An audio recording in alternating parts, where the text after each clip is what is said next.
everyone. This is the last class, Temple University Pass Up Pan-African Studies Community Education Program.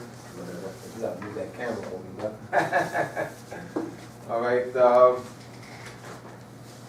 put my name on here. Nah, this is. Thank you, brother.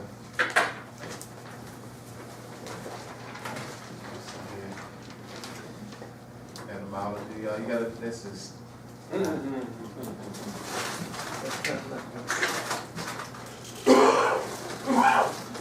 All right, good. All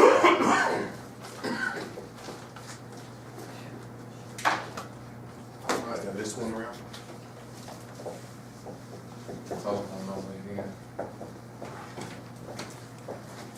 Email.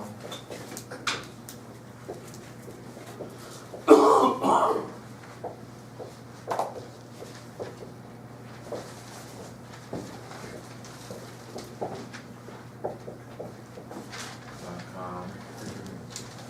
Website. Civil letter.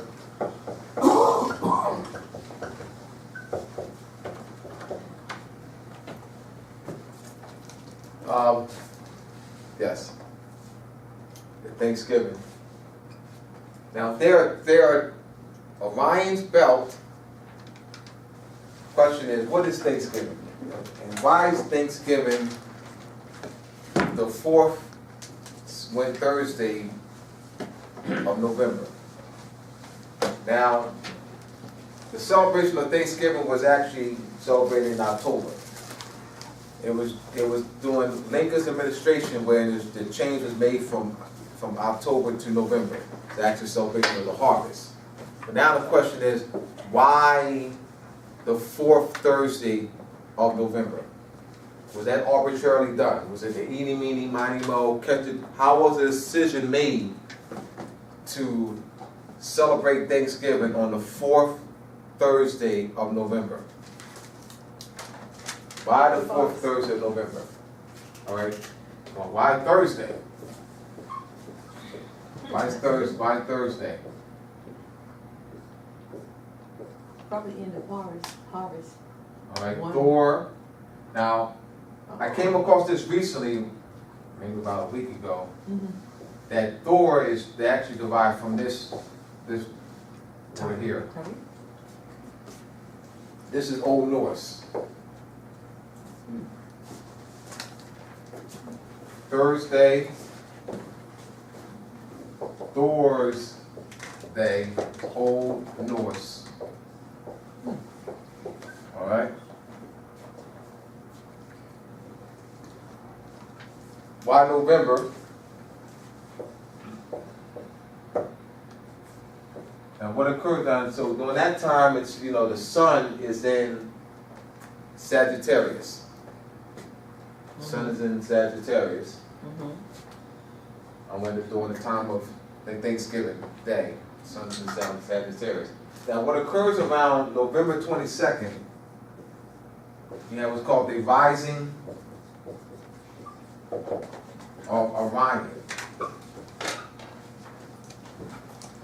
rising of Orion. And this is, Orion is Orion, Taurus, Pleiades, and Sirius are the major constellations during this time period, November and December. Rising of Orion. This is used here.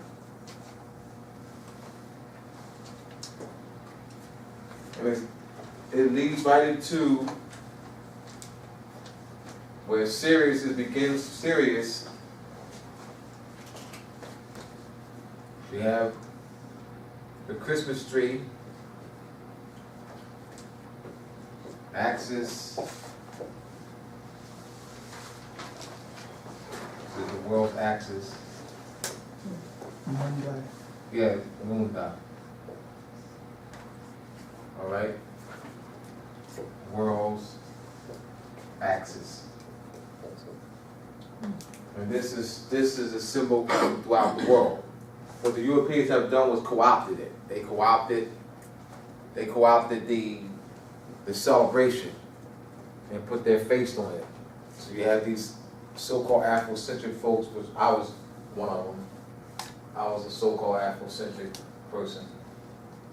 It means that when I say so-called Afrocentric, is that those are folks like I was who reject, who think that the holidays are Europeans holidays. So that's what I mean by so-called Afrocentric. I was one of those. I didn't celebrate Halloween, Thanksgiving, Valentine's Day, for 10 years because I thought it was European.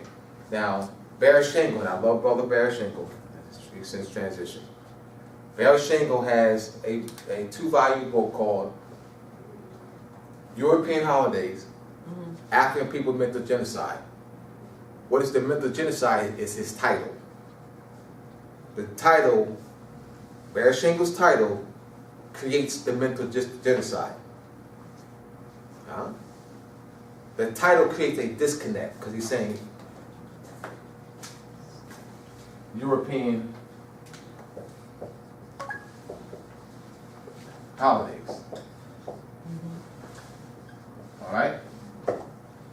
And you say that this is the African people's mental genocide. What creates the mental genocide is where the Europeans placed their images.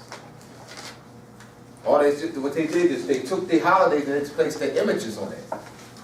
So you'll see these different shows throughout the year, particularly Christmas time, and you have the Easter. You'll see European caricatures that you see on TV. So we draw the conclusion based on watching TV that they're European holidays. No research at first. All right? These are based in astronomy. This is all astronomy. Having nothing to do with belief at all. Having everything to do with calendar making, map making, understanding the stars for measuring distance, for navigating, for measuring time, for planting, having nothing to do with belief. Our ancestors did not deal with belief. What is belief? A lack of knowledge, a lack of scientific knowledge. If you had scientific knowledge, the word belief would never come out your mouth. That would not even exist in society. It wouldn't exist in society. You wouldn't hear it in society. You're talking about agricultural knowledge, mathematical knowledge, medicine, theoretical trigonometry, architecture. You wouldn't be talking belief. Why is belief part of the society? Why is belief part of society?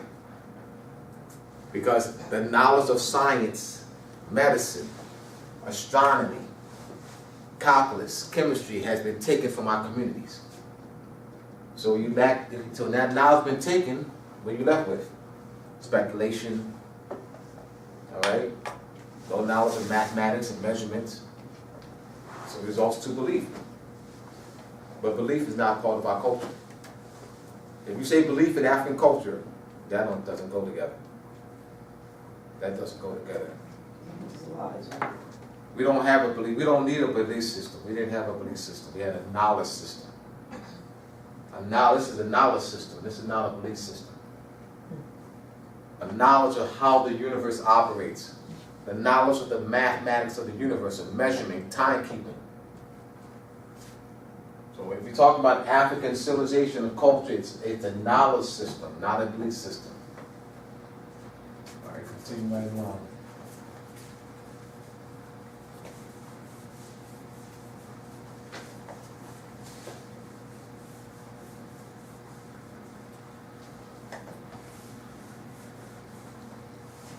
Let's break the spell of this European holiday.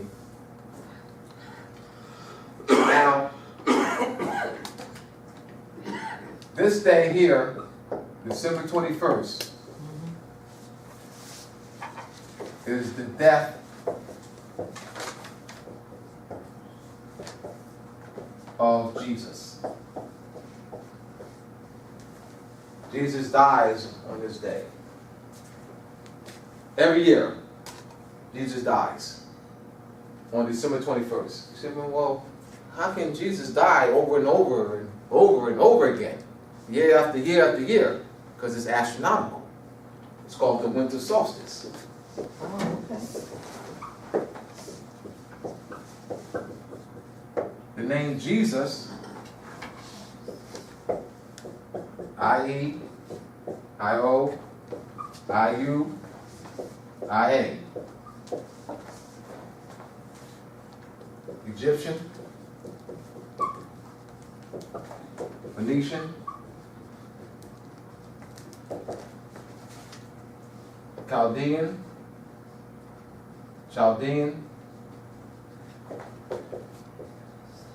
Babylonian. So this name, this root word, this is the root word. All right. The U.S. is a Latin, masculine, determining,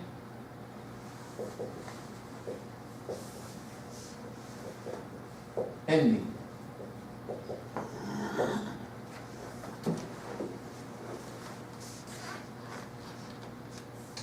The name Joseph is derived, it's in the same family. All right? That's Egyptian. All right? So this here, that's your I-O right here. That's your I-O. Phoenician. All right? It's the I-O. Judah. All right? Judah. So the line of Judah,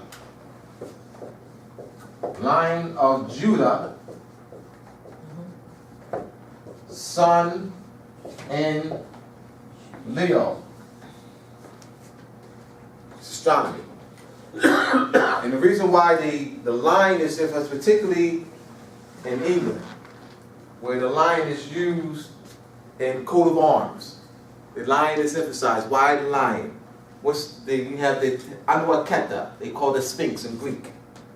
What's it called? A body of a what? Lion, and a head of a man, and they have some, they refer to the head of a woman. What is that?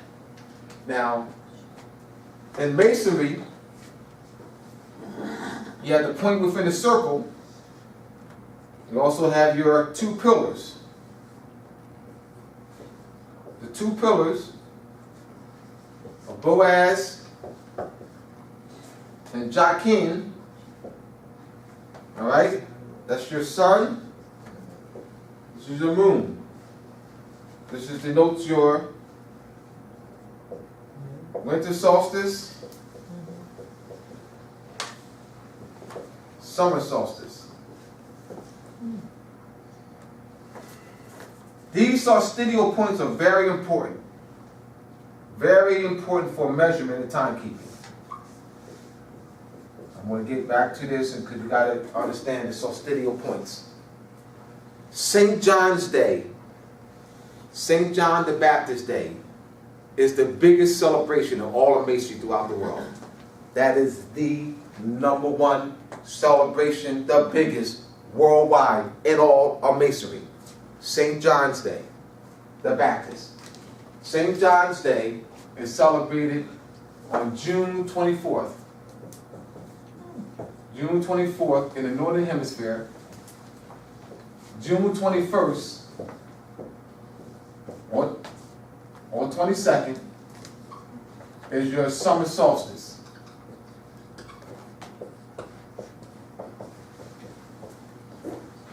So it's actually the celebration of the summer solstice. You mark your keystone or cornerstone in all the masonry worldwide, where they have the celebration of laying the cornerstone or keystone. And what they're doing is what? Emulating ancient times of marking the summer solstice point. So to find the other points, you have to first lay the cornerstone at the summer solstice point. So you have your two pillars of Boaz and Jachin that marks the summer solstice and the winter solstice point. You have your point within the circle, and you write these here represent your summer solstice, winter solstice, your summer solstice, and your point within the circle. All right. So here, that's the sun and the earth revolving around the sun. It's all astronomy. Right there on your face. This has meaning. It's all astronomy. But a lot of the brothers and sisters, they wear it on their cars and on their t-shirts. They wear the, they have the winding staircase and the Freemason tracing board, and they call it all the heaven, the ladder, the stairway to heaven, 33 rung ladder. They don't know what that means. It has function in civilization. It's not something that you just put on the wall. We have because we lack the knowledge of the math and the astronomy of what it is. It has been reduced to mere worshiping, mere idolization. I got my hat on, my jacket, my t-shirt, it's on my cars. We didn't use, these aren't symbols. This has function in mathematics and civilization building. Our ancestors did not do a symbol for worshiping. We never did that. We just lost, we don't recall the knowledge of its origin and function. All right? So the solstitial points are very, very important. There are temples various temples throughout the world that align with the summer solstice and winter solstice points. You have Stonehenge, which marks the summer solstice and winter solstice points. The Stonehenge in Egypt. In England, Stonehenge. All right, so let's go back to that. We have the etymology of the name Jesus, which means son, S-U-N. I gave you its form in Egyptian, Phoenician, Chaldean, and Babylonian. So the name Jesus does not come from European. This is yours. This has been transliterated. So the name Jesus has an ancient origin. So Jesus does die on the cross every year. The death of Jesus on the cross was called the winter solstice, where the sun is at its lowest point of declination. It lies in the tomb for 3 days, or stands still. Right? So the sun, we know that the sun doesn't move. So it's the apparent motion of the sun. The sun doesn't move. The sun appears to move. The earth is rotating on its axis and revolving, as it's rotating on his axis, and revolving around the sun. So the sun appears to be moving as we walk in. The sun is moving. The sun is not moving. This was called an apparent motion. In astronomy, it's called apparent motion. So it's the apparent motion of the sun. So the sun appears to be standing still for 3 days. It means stand. After it makes its lowest descent, until it can't go in descent anymore, all right? Then it what? Stands still for 3 days, it lies 3 days in the tomb, and it begins to what? Go northerly. Right. December 25th, the sun is reborn. So now the days